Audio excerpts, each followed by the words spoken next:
Folks, okay, I thought I'd do a little video about the how my Alocasia bagindas do, excuse me, and how I do the Alocasia baginda. First, I'll just cover quickly the general environmental conditions I grow these in. Temperatures 68 to 100 Fahrenheit. Depending upon time of year. It generally ranges though from 70 to 80 degrees from January on through I want to say end of March, April, and then it starts to warm up accordingly. It usually always goes back to at some point 65 at night, because I'm in the foothills of the Rocky Mountains, more or less.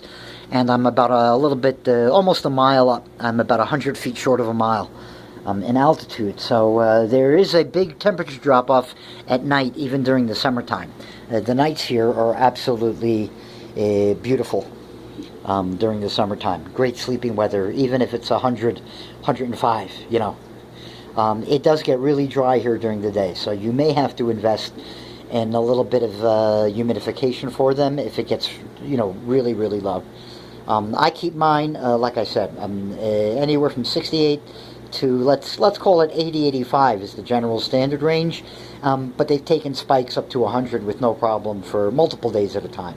100 during the day, you know, they get a chance to rest and cool off at night. So it's not very warm in the house at nighttime. Humidity range, I try to keep everything here in the house at 50 to 55% through the whole house. If that's not for you, it's not for you. I'd suggest you try to keep them anyway, because you can kind of make up for that with watering, which we'll cover, and which is really, I think, the most important thing to get right about these alocasias, but there are things that can help you out a lot, which I'm also going to cover. Now, that's the temperature, humidity. Lighting, no special thing needed for these plants. If you have a Sunjo 3-in-1 meter, which is this little doodad right here, okay, double probe for soil moisture. Don't use it on sphagnum moss. Don't use it on chunky aeroid mix. It won't work right. But that's the Sunjo 3-in-1, okay? You can set it for pH, you can set it for light, and you can set it for moisture. On its scale, right there, and you can see how clean I keep it. I've used this thing 3 times, I think. But on its scale, if you've got 200, place it, you know, right in front of the leaf of the plant. If you've got 200, right here, it's almost 200. This is the dimmest area of the room, really. This is out way in front, outside the cone of light, and I'm almost at 200. These plants will do fine right there. They really don't need any supplemental lighting if you've got a window. Do not put them in direct sunlight. I don't think they'll do that great if it's really direct sun, and it's more than just a ray, you know, passing over them in the morning or in the late afternoon. If it sits on them for too long, I think they'll get burned. I don't know. I've never tried it. I'm not going to. They have a thick rubbery leaf, and they're a shade environment plant. They're not a bright light environment plant. Generally. So, yeah, putting them next to a bright window is fine. Putting them below a bright window, like if your window starts at 3 feet above the floor, and there's a shade triangle, you know, because the rays, you know, come in through the window at an angle, so directly below the window against the wall, they're in that shade zone, but there's strong light beaming down right in front of them. That's also a great spot to put them. Okay, again, a north window, you could put them right opposite the window, and they'll do fine. In fact, I'm thinking of building a little mini shelf for my kitchen and my bathroom to put a baginda there, because the lighting situation, I think, there is just perfect for the plant. And I have another room that has yet to be colonized by any plant, that has a perfect exposure for them, which I might try putting them in. At any rate, yeah, so no special lighting, a middle of the road humidity level, and I also have a box fan for air circulation on low, 20-inch Lasco box fan, running 24/7. I think air circulation is extremely important and very beneficial for plants. It's also a great way to help spread bugs, but if you're taking care of the bugs, well, then, that's no longer an issue. So we've got the temperature, we've got the lighting, we've got the overall humidity, and now here is the most important part. And this is, I think, where everybody who gets it wrong, and why people keep trying this substrate. They try potting soil, and then they try aeroid mix, and then they do all leca, and then they go to pon, and then some of them finally find the substrate that works for them. And I'm going to eliminate all the guesswork by first explaining to you what you need and the basics of how to get it, and then why things like pon work well for some people. It should work well for everybody. They should all work equally well if you take into account how they work and adjust your watering accordingly. But the general idea is this. The Alocasia baginda loves wet feet. It wants to keep one toe dipped into the pool at all times. That's the best anthropomorphic description I can make for those of you who just tend to tune out when things get too technical or terminological, specific to whatever the subject is. They really don't like that whole let half the pot dry, half the pot, and then water again. Keep them evenly moist at all times, and it's really easy to do. I'm going to tell you how to do it the way I do it with the substrate that I use. And I think it's a substrate that a lot of people use, and I'll throw in a blurb about pon and other types of media, semi-hydro, blah, blah, blah, blah, blah. I use a homemade aeroid mix, which is made up of Zoomed's Reptibark, Leca, LECA. For those of you who don't know, Leca is just spherical balls of expanded clay. Think of taking a little tiny ball of clay, okay, about the size of a BB or smaller, and subjecting it instantly to incredibly high pressure and heat, and puffing it up by instantly expanding all the gases that are and moisture that's in that clay, just like popcorn. Okay, you end up with a ball that's just got the internal structure of a molten milk ball. If you cut a molten milk ball in half, you'll see it's full of holes.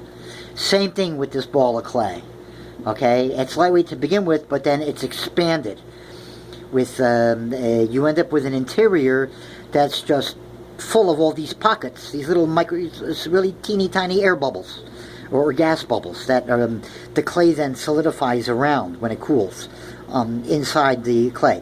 But cut open a molten milk ball, do a cross section of a molten milk ball, and you'll get exactly how Leca works. And the surface, of course, is also porous and jagged at a microscopic level. So they're great vehicles for absorbing water into themselves through capillary action, and then they hold that moisture. That goes the same for coconut chip husks, bark chips, horticultural pumice, sphagnum moss. They all work that way. They all absorb water into themselves through capillary action and then hold it for quite a while. That's the trick to the media. Okay? A quick aside with pon. Pon and any gravel-based media will also wick up water through capillary action.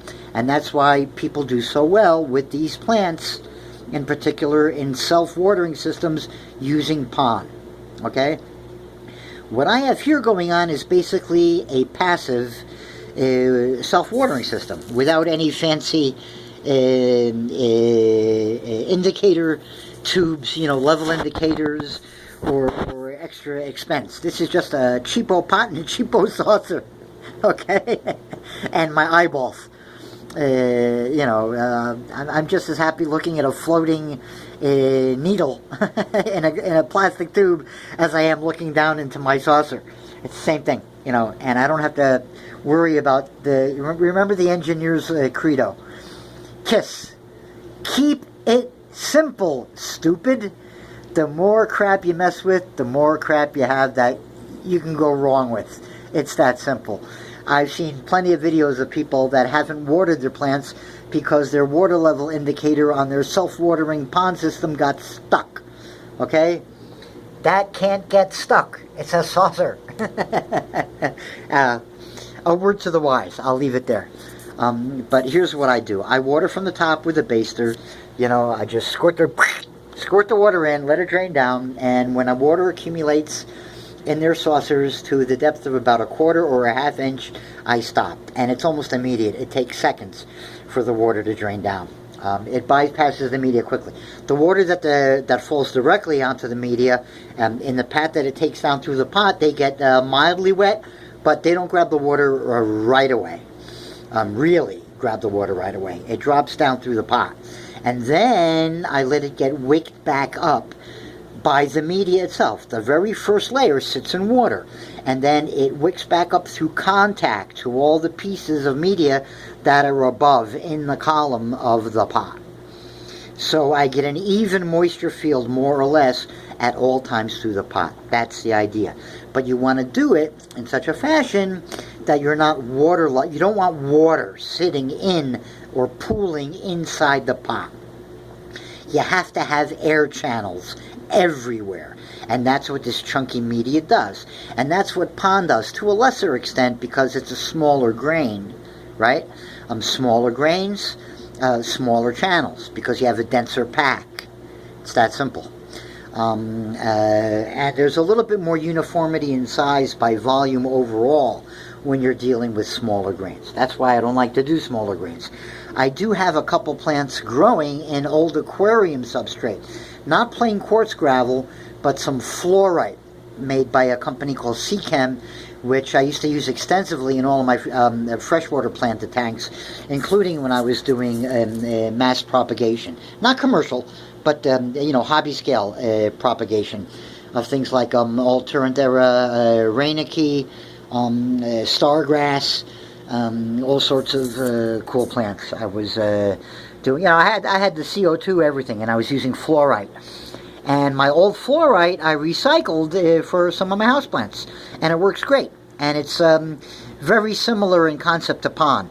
It's I think it's an igneous-based, mineral-rich type of gravel. I'll have to get some handfuls, wash it off, and show you folks at some point. Excellent stuff. I've got ferns. All of my Queen Anne ferns are growing in it. They love it. So it's just, again, it's another methodology to achieve the same end result. An evenly moist moisture field in the container with the ability for the roots to also get oxygen. Okay? Now, how do I know when it's time for me to do the watering again? I use two methods. I look down at the saucer, and if it's not sitting in water, I add water until it is, or I judge by looking at the very top layer of the substrate. When they start to lighten up, and you learn after a week what this stuff looks like when it's beginning to dry compared to what it looks like when it's wet and soggy. Okay, but it's not soggy the way you normally mean soggy. It's just wet. It's not soggy because there's air spaces going down all the way into the pot. You can see, if you look very close to the edge, you can actually see down below the layer of the substrate, the very top layer. And it's like that all through to the base of the pot. You get where I'm going here? So I'll water from the top, a baster or two, wait for the water to accumulate in the saucer, and when I think I've got enough, I stop. And then they're good for maybe 2 or 3 days.